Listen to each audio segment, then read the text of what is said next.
अहिल्या का उद्धार। अहिल्या स्वयं ब्रह्मदेव की पुत्री थी। अत्यंत रूपवती होने के कारण देवराज इंद्र की नियत अहिल्या पर खराब हो गई। इसके पश्चात भी अहिल्या की शादी महर्षि गौतम से हो गई। इससे देवराज इंद्र बहुत क्रोधित हुए और उन्होंने उन दोनों से बदला लेने की सोची।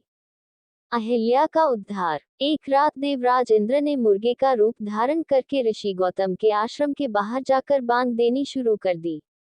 उसकी आवाज सुनकर गौतम को लगा कि सुबह हो गई है और वह प्रतिदिन की तरह अपना कमंडल लेकर गंगा स्नान करने के लिए चल पड़ते हैं।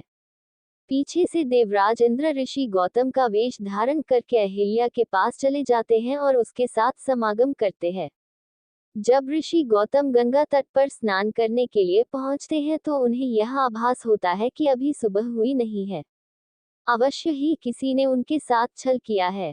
इसीलिए वह तुरंत अपने आश्रम की तरफ चल देते हैं। ऋषि गौतम अपने आश्रम पहुंचते हैं तो वह देखते हैं कि उन्हीं के भेष में एक व्यक्ति उनकी कुटिया से निकल रहा है।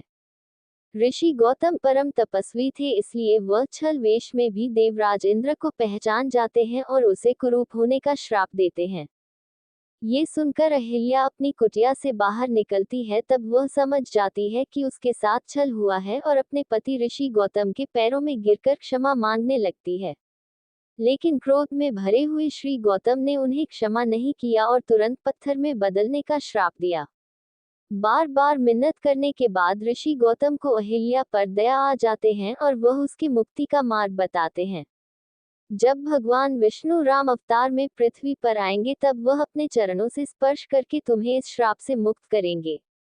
ताड़का वध के बाद जब महर्षि विश्वामित्र श्री राम और लक्ष्मण के साथ जनकपुरी की तरफ रवाना होते हैं तब वह ऋषि गौतम के आश्रम से होकर गुजरते हैं, जहां पर वह श्री राम को अहिल्या की कहानी बताते हैं। तब श्री राम अपने पैरों से स्पर्श करके पाषाण में परिवर्तित हो चुकी अहिल्या को शाप मुक्त कर देते हैं और इस तरह भगवान राम के द्वारा अहिल्या का उद्धार हो जाता।